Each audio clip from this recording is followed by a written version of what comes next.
So good morning, Master Class. It is May the 11th, 2021, and it is Tuesday morning interview morning. And we get to hear Peyton Allen today. Peyton is one of the interns for our youth at the park. He specializes in the mid-teens, I guess, is what I would call them. We used to call them junior hires, middle schoolers now, I suspect. So I haven't personally gotten to meet Peyton yet, so I'm excited to hear about it. So Peyton, usually how this goes is we let people tell us all about themselves for 10 or 15 minutes, and then we'll jump in and ask questions. And we always say start with where you were born and bring us up to date. And so now you're on, and I will go to mute and come back on later on. Sounds good. All right, so I was born in Midwest City, Oklahoma. I come from a broken home. My parents got divorced when I was at a young age. I have 4 siblings. I have 2 half siblings, 2 step siblings, all growing up. I lived in Midwest City all of my life until currently. I went to Carl Albert High School growing up. Then going on to college, I went to Oklahoma Christian. I studied accounting when I first got to Oklahoma Christian, and then I ended up studying youth ministry, and I graduated at the end of the summer in 2020.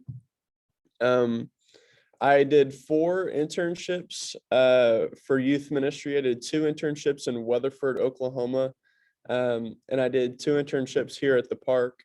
And now I serve full time here. A little bit about my faith journey. I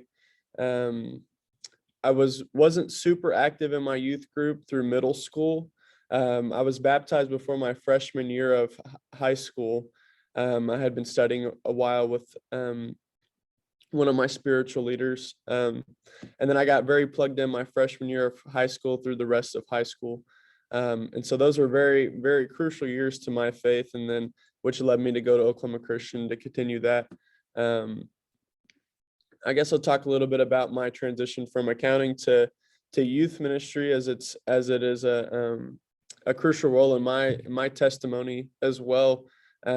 So I originally went to college thinking that I needed to get a degree and make some good money for myself and to be able to support my family, because I felt that need of money was a very powerful thing in my head, and then went to college and then got blessed by internships, which opened my eyes to learning that God will provide in whatever I do. And so just being blessed by that and doing internships, and to which I had friends and family members supporting me in my decision to switch to full-time youth ministry in college. And so switched to that major in college and did that. I currently live here in Tulsa now. I've been the full-time youth minister with emphasis in middle school since September, which has been a huge blessing in my life. I'm a single man. I'm 23 years old. Yeah, I don't know what else. All right, I'll ask some questions then. Well, jump in. Did you play any sports at Midwest City High, or did you have any other hobbies or anything like that? Yeah, so I played basketball and baseball all through. I just stopped playing basketball after my freshman year of high school, and I played baseball until my junior year of high school. So I was very, very sporty and athletic, but I didn't go to college to play sports. I played intramurals at college, was the closest thing that I got to that. But so do you school all the kids in basketball at the I love to play sports, and it's a good time. We have some very athletic teens that are definitely better than me at basketball. So Oh, okay. Yeah. That's a good thing. Yeah, So it's a lot tell of us fun. about was there a particular person that changed your thoughts about Jesus and the church and so forth in your youth group? Was there one person that changed it? Yeah, so I grew up in the church all from birth, and then like I mentioned, being baptized right before my freshman year, I got pulled into the youth group by the youth minister, and um, a, a a kid that was 1 year older than me also brought me in and kind of took me under their wing and kind of not really forced me to plug in, but definitely got me to plug in there. And so those two, like my youth minister and him, were very crucial roles in my faith. But also my grandfather is my my number one spiritual role model through life. He always guided me with the way that he just lived his life like Jesus. And so he was the one that I like saw Jesus the most in, and he just lived his life like Jesus. And so my grandfather and then my youth minister, they all played a crucial role in my development spiritually and my spiritual maturity, because of how they just daily lived their lives and not just occasionally said things or did things. But um, without them, I have no idea where I would be spiritually or my development of faith, because just the consistency and the persistency in their love, and how important it was to them for me to be developed in my faith, and how that was a big deal to them for me to do that. And so that's what made it prominent in my life as well. Good. And you said you're a single guy. Have you ever had a serious girlfriend? I have had a few serious girlfriends in the past. Um, and so like in college, I dated a girl for about 1.5 years. And so that was the lengthiest relationship that I've ever been in. Okay. And when you said you came from a broken home, did you live with your mom or your father after? Yeah, so I lived at both homes. I was back and Okay. forth consistently. But which part of Midwest City did you live in? My grandparents lived over there. I live right next to Kiwanis Park. It's Reno and Midwest Boulevard area. Right. Okay. My grandfather was the superintendent of Kerr Junior High over near Okay, there. So that's awesome. I Yeah, spent a lot of time. I went to Soldier Creek Elementary, so Okay, very familiar. good. Um, so how many kids do you deal with in a weekly basis? What is that? What does your routine look like? Yeah, so I mean the number definitely varies from week to week. I think we're kind of averaging on Sunday mornings right now about 100 kids, and then probably on Wednesday nights probably 60 or 70 kids. And so it's a lot of kids in those events. And then um, I have I have an apartment that the boys tend to come over a lot. And so I deal with a handful of high school boys that just can drive and they don't have anything to do. So they just come over to my apartment. So um, my weeks vary. I go to a lot of sporting events. I was at a lacrosse game last night. I plan to go to a few state tournament baseball games this weekend for some of our boys in the youth group. And so um, it really varies. I mean, it's a lot of kids, and this is a lot more than my youth group was. I had about 30 kids max in my youth group. And so this is a drastic number change for me, but it's manageable with a team. And so having the team aspect and all the helping hands and volunteers in the youth ministry, like really is a blessing, more than I even understand to this point. But So when you say 100, is that high school and middle school? yes. Okay. Now, do y'all split it up? Does somebody concentrate on the middle school, or do you just mix them all up? So we in the school year we did a middle school Bible study all through the year, and I was in charge of the middle school Bible study, and I led that on Monday nights. And then Mike led high school Bible study at his house. And so we had a lot of different teaching dynamics as well. We had a middle school boys class, a middle school girls class that were all divvied up for a while, and we would kind of share the roles on who taught each week and stuff like that.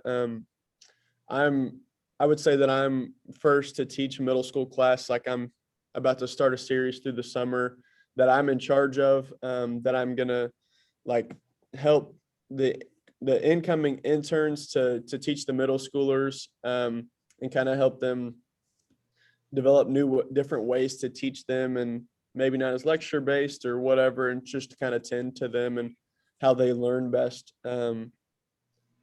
But we definitely, sometimes we have class all together, because they love the whole group aspect, but sometimes we do break them up into middle school, high school, or middle school girls, high school girls, middle school boys, high school boys. And so it's just kind of changing it up a little bit here and there, and just kind of making it a little different. And you can grow a lot in those different aspects of learning, because you hear a lot of different wisdom from different people and things like that. And so we try to mix it up and to give them every different arrangement of class setups and ages, just so that it's a little different and so that they can grow in many different ways. So Jerry, you're Don, Amanda, any of you have any questions for Peyton? Yeah, Peyton, I'm Jerry.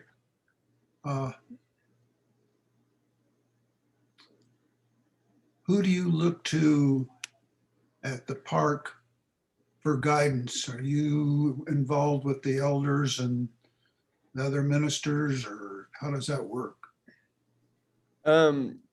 Yeah, so I would say that I'm very close to the ministers on staff, and I look to them for a lot of guidance. If it's not Mike, my co-youth minister, if I don't look to him for guidance, if it's in a different realm other than youth ministry, then I'll maybe talk to Jamie Simmons or Will Spoon or Mitch. And then we have Gary Medley and Tim Maynard on staff. And so those are very easy resources when it comes to the eldership that I talk to on a regular basis, just about ministry or just different things. And they're full of wisdom and just full of sharing that as well. And so that's been a big blessing, is being close to the staff and making that a priority. And just, they were very welcoming to me as I was an intern and now full time. And so they kind of almost raised me into the full time kind of job. And so they're all of them are spiritual mentors for me, and kind of teaching me the ropes. And so I look up to a lot of people because I value mentorship a lot. And so I definitely seek those people. Yeah, I'm just kind of interested because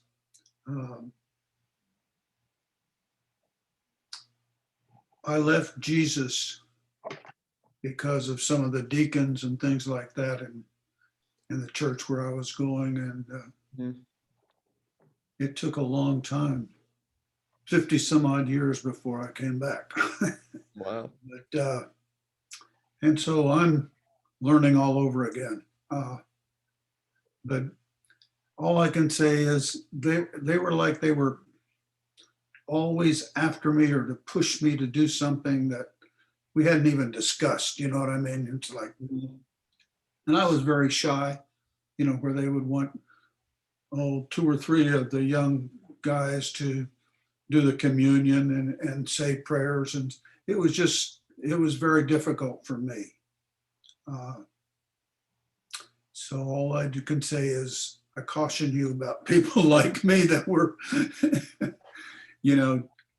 not that I didn't have a good time or believe, but it was just got to be a burden on me by quite a bit. Anyway, good luck to you and welcome. Thank you so much. Don? Yeah, Peyton. So I'm curious, what do you like about living in Tulsa, Oklahoma compared to where you grew up in Midwest City.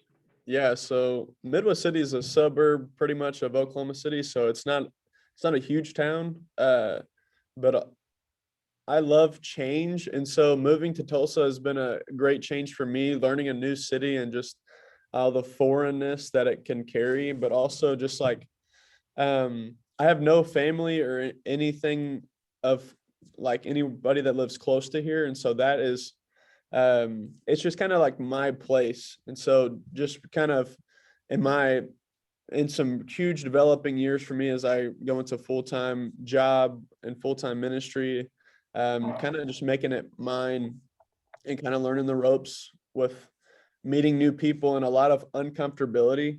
I try to push myself to uncomfortability and doing things that I don't want to do sometimes. And so being here with a lot of people that I don't really know yet, but a lot of people that I know and that are family to me now. And so that's what I love about Tulsa. I mean, Tulsa is a great city in the first place. A lot of new adventures and new people to meet, to where I feel like I know a lot of people from my hometown and in Edmond and where I went to college and different things like that. And so I love a good change in life. Well, thanks for joining us Of at the course. park. I'm sure you realize that we're very, very proud of our youth groups and our outreach to young men and women. And I hope you realize that we appreciate all your efforts and the difference that you make. Well, Thanks thank for you. being here. Do what? Thanks for being here. Oh, of course. Yeah. Amanda, do you have anything you want to ask? No. So our more talkative, inquisitive people are not able to be on live today, but they are anxious to see your interview. So I'll have to ask one question that they would have asked, which is, where's your favorite place to eat so far in Tulsa? Okay. That's a great question. I love, I'm a big pizza guy. I love Andolini's pizza. I think it's probably close to my favorite pizza in Tulsa. I also love Mother Road Market, and Chicken and the Wolf at Mother Road Market is a great chicken spot. I also love Yokozuna. There's a lot of food. I love food. It's a great pastime for me. Us too. All right. Well, Peyton, we really appreciate you getting on today. Sorry about the mix up on the time. I mean, No, the Zoom number, it was my mistypo. So, no, it's good. Thank you for the opportunity. and we look forward to meeting you in person soon at the park. Thanks, everybody. Go have a great Tuesday. Bye-bye. Guys.